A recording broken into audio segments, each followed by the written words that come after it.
Files की हमने short covering देखी थी लेकिन क्या स्थिति होगी क्योंकि बाजार में पहले से काफ़ी हेवी शॉर्ट थे वो लॉन्ग होल्डिंग 12% के आसपास की थी। आज हो सकता है कि बास्केट सेलिंग भी हो रही हो, बाजार में ट्रेंड देखिए ये दिख रहा है, लेकिन एक एक करके सारे के सारे सपोर्ट ब्रेक हो रहे हैं।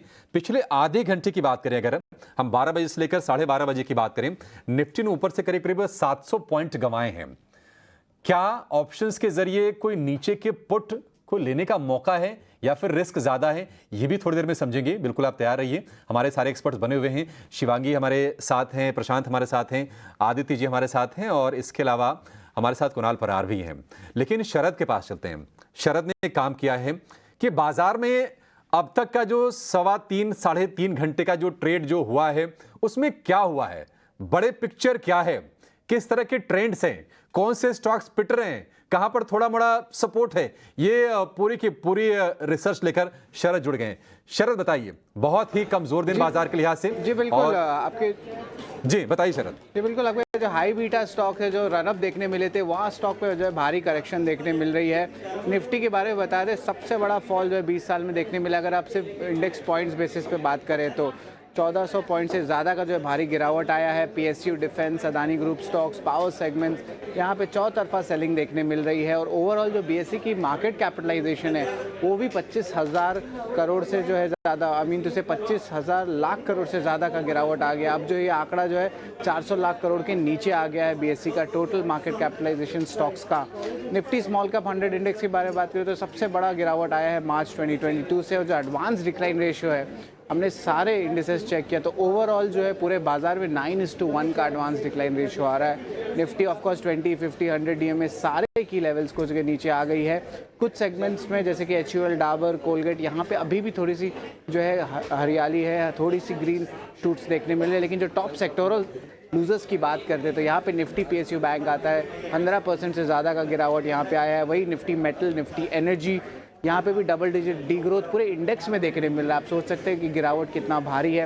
इसके अलावा निफ्टी बैंक, निफ्टी रियल्टी भी 8 से लेकर 9% तक का भारी गिरावट आया है। अगर टॉप लूजर्स की बात करें तो Adani enterprises, Adani ports top loser में आता है। उसके अलावा पीएसयूज में कोल इंडिया, ओएनजीसी और एनटीपीसी जैसे स्टॉक्स में भी हैवी सेलिंग देखने मिल रही है। मिड कैप स्पेस में बात करें तो बीएचईएल, यूनियन बैंक, कॉनकॉर और सेल और इंडस टावर्स, यहाँ पे जो है भारी बिकवाली देखने मिल रही है। और स्मॉल कैप की बात करें तो हिंद कॉपर, हुडको, टीटागढ़ रेल, नालको और एनसीसी, यहाँ पे बड़ी सेलिंग आ रही है। जो सबसे इम्पोर्टेंट लेवल्स होने चाहिए आज के लिए देखने के लिए, ऑफ कोर्स जून 3 का जो क्लोजिंग था वो था 23,263.9 और जो 10% का लिमिट है लोअर सर्किट का वो आंकड़ा है 20,937.5 का। तो ज़्यादा गैप है नहीं, अराउंड 600-700 पॉइंट्स अभी भी है। बट ये एक इम्पॉर्टेंट 3 लेवल होगा जिस पे हमको आज की बाजार पे नजर रहेगी। पीएसयू, डिफेंस, पावर, जहां पर आज देख रहे हैं ना कि सबसे ज्यादा गिरे, ये सबसे ज्यादा कल चल रहे थे। एग्जिट पोल में जब कुछ पोल्स में तो 400 सीटें मिली थी, कहाँ 300 सीटों के पास भी अब पहुंचती नहीं दिख रही है, 290 सीटों के आसपास है। और ये एक बड़ा डिसअपॉइंटमेंट है क्योंकि अब जो सरकार बनेगी, भले ही बीजेपी पावर में रहे, प्रधानमंत्री मोदी जी बने, लेकिन अब चेक्स एंड बैलेंसेस बहुत होंगे, नेगोशिएशंस बहुत होंगे सरकार को लेकर, सीटों को लेकर, मंत्रिपरिषद में दखल को लेकर, ये तमाम अब चीज़ें होती हुई दिखेंगी। और इससे बाजार चिंतित है कि कहीं ना कहीं पॉलिसी जो कंटिन्यूटी है उसको लेकर कहीं ना कहीं खतरा है, स्टेबिलिटी भी कहीं ना कहीं स्टेक पर आगे रहेगी। और यही नहीं, आगे अब जो भी अगर आपको कोई कानून पारित करवाना हो, कुछ लेजिस्लेशन बनवाना हो, तो राज्यसभा में भी आपकी स्थिति आगे कमजोर होगी क्योंकि यहां से राज्यों के जो चुनाव नतीजे आएंगे उसके बाद थोड़ी सी दिक्कतें बढ़ने वाली हैं बीजेपी की और एनडीए की। इसको लेकर बाजार परेशान है। एक छोटे से ब्रेक का वक्त तो हो गया है, लेकिन एक सवाल जो शायद आपके मन में हो, मैं पूछ रहा हूं कुणाल जी से। कुणाल जी, बाजार में कुछ करना है अभी? तो कुन्ना, मेरे ख्याल से जो हम बात कर रहे थे, खैर ये तो अब तस्वीर और साफ होने में थोड़ा समय हमें लग जाना चाहिए बिकॉज नंबर्स भी आप देख सकते हैं थोड़े से हॉल्ट होते हुए दिखाई दे रहे हैं क्योंकि इनको ट्रांसलेट होना पड़ेगा। लेकिन जो हम बात भी कर रहे थे, एक एक्यूमुलेशन फेज की हम बात कर रहे थे, क्या अब बाजार में इतनी गिरावट के बाद वो समय आ गया है कि आप एक्यूमुलेट करना शुरू कर दें? दोनों से ही मैं सवाल पूछती हूँ ये कि अब हमें इंतजार करना चाहिए आज के कारोबारी अंत का, दिन के अंत का, और बाद में कल ही कोई रणनीति अगर आपको अपनानी हो तो अपनाएं?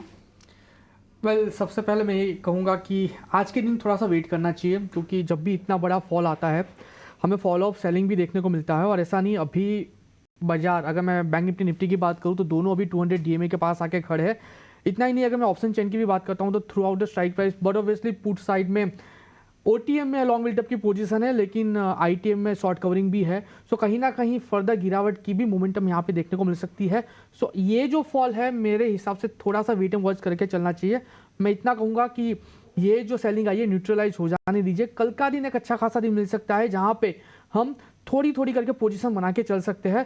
सो आज मेरा पोजीशन बनाने का बिल्कुल मन नहीं है, तो मैं कुछ भी रिकमेंडेशन नहीं दूंगा। ठीक है, आप कितना देखिए इत्तेफाक रखते हैं आदित्य इनकी बात से, क्योंकि आपसे भी बात हो रही थी और आप मेरे ख्याल से थोड़े से हटकर सोच रख रहे हैं फिलहाल के समीकरण को देखते हुए। कुछ पॉकेट्स जहां पर खरीदारी कर सकते हैं? देखिए मेरे हिसाब से प्रॉपर कैपिटलाइजेशन स्टेज है जहाँ पे a lot of bulls are throwing in the towel. They are completely scared कि बाज़ार में क्या होगा। बाज़ार में बहुत लोग आज डर के काफ़ी स्टॉक्स को कोई भी प्राइस में एग्जिट कर रहे हैं। आई थिंक यहाँ पे एक अच्छी बारगेन मिल सकती है, यहाँ पे एक अच्छा मार्जिन ऑफ सेफ्टी है। तो मैं यहाँ पे एक अच्छा I would be an aggressive bull at this time to accumulate the stocks. And मुझे लगता है कि बैंकिंग में एक अच्छा रिवर्सल देखने को मिल सकता है। बाजार ने worst case already price in कर दिया है, मोर देन एंटिसिपेशन से भी प्राइज इन कर दिया है। थोड़ा सा भी नंबर प्राइवेट बैंकिंग दो प्राइवेट पे पहले जाना चाहेंगे Okay. क्योंकि वहाँ पे कोई इतनी तेज़ी नहीं आई थी, बट पब्लिक सेक्टर बैंक्स में काफ़ी फ्रॉड देखने को मिली। तो प्राइवेट बैंक्स में मार्जिन ऑफ सेफ्टी अच्छा है, मैं उसके साथ जाना चाहूँगा।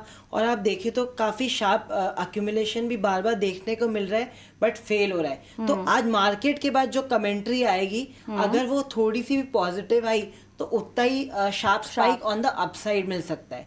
तो मुझे लगता है this is almost at peak of the fear और पेसिमिज्म। तो ये बहुत अच्छा समय रहा है हिस्टोरिकली चीज़ें लेने का। तो मुझे लगता है आई would be a big aggressive bull over बोल तो आप जब और भी हमारे मेहमान हैं जिनको हम चर्चा में शामिल करते हैं और इस चर्चा के दायरे को बढ़ाते हैं। प्रशांत सावंत से बात करना चाहेंगे। प्रशांत, अब बात यहाँ पर काफ़ी हद तक वैल्यूएशंस को लेकर हो रही है, एफआईआईज को जो नज़रिया जा रहा है उसको लेकर हो रही है, भारत की छवि को लेकर हो रही है। अब आपसे हमें ये समझना है कि देखिए कोविड के बाद की ये दूसरी सबसे बड़ी गिरावट है जो अब तक दर्ज होती हुई दिखाई दे रही है, और फिलहाल गिरावट थमने का नाम भी नहीं ले रही है क्योंकि स्थिति यहाँ पर क्लियर नहीं है। जो रुझान और जो बाजार की चाल है, हम क्लियरली एग्जिट पोल की तुलना में इसको देख रहे हैं और इसीलिए इतनी गिरावट हमें आती हुई दिखाई दे रही है। अब आपके नजरिए में वैल्यूएशन के लिहाज से कौन कौन से ऐसे पॉकेट्स हैं, खासतौर से मिड कैप स्मॉल कैप्स की बात करूं, जो छनते हुए दिखाई दे रहे हैं, जहां पर आपको लगता है कि इतनी गिरावट जो थी, इतनी नहीं लेकिन हमें गिरावट चाहिए थी ताकि कुछ रीजनेबल नंबर्स हमें आते हुए दिखाई दें, आंकड़े आते हुए दिखाई दें। तो कहाँ वैल्यूएशंस आपको फिल्टर आउट अब होती हुई दिखाई दे रही हैं? प्रशांत जी, सबसे पहली बात आपने कोविड फॉल से जो कंपेयर किया, तो मैं वहाँ थोड़ा सेग्रीगेशन करूँगा। एक ग्लोबल टर्मोइल थी कि एक इंडिया स्पेसिफिक इवेंट है। मुझे लग रहा है यहाँ पे जो इम्पैक्ट इंडियन मार्केट्स पे है वो बहुत ज़्यादा प्रोनाउंस्ड है। दूसरी बात एक बहुत बड़ा गैप नज़र आया है एग्जिट पोल्स में और एक्चुअल जो ट्रेंड्स आ रहे हैं, अभी तक नतीजे आए नहीं, बट जो ट्रेंड्स आ रहे हैं, तो उसमें बहुत बड़ा गैप नज़र आ रहा है, स्पेशली महाराष्ट्र और यूपी में, जो कि मार्केट को एक जोल्ट दे रहा है। मुझे लग रहा है यहाँ पे बॉटम फिशिंग करने की जगह हमें पता नहीं बॉटम कहाँ थमेगा। अगर आप स्पेशली स्टॉक्स देखो जैसे कि जो इंजीनियरिंग सेक्टर में परफॉर्म कर रहे थे, वहाँ एक बहुत बड़ा हिट बैठा है। रेलवे सेक्टर तो सारे ही ऑलमोस्ट लोअर सर्किट पे, डिफेंस में भी वही नज़र आ रहा है। मुझे लग रहा है ये एक एक्सपेक्टेड था, आज के दिन नहीं बट ओवरऑल एक करेक्शन एक्सपेक्टेड था, क्योंकि ये 8 to 10x चले एक साल में, जो कि एक price and time wise correction जो होता है वो कभी ना कभी आता है। तो इस इवेंट की वजह से आया, बट क्या आज एंटर करना चाहिए? मेरी सलाह होगी नहीं, वेट कीजिए। एक बॉटम फिशिंग की जरूरत नहीं है, 3-4 दिन मार्केट को स्टेबलाइज होने दीजिए। जो इंडिया विक्स है वो फिर से एक बार 18-16 के रेंज में जब आए, तब आपको एक क्लियर इंडिकेशन मिलेगा कि मार्केट फिर से जो भी हुआ है वो एक्सेप्ट करके आगे बढ़ने के लिए तैयार है। वहां से आपको शुरुआत करनी होगी। अभी मेरे हिसाब से मैं हमेशा ही कहता हूँ कि no trade is also a big trade, और अगर आपके पैसे आपके पास बचे हुए हैं वो भी एक बड़ा प्रॉफिट है ऐसे मार्केट में। तो मेरे हिसाब से वेट एंड वॉच ये सबसे बड़ी रणनीति होगी।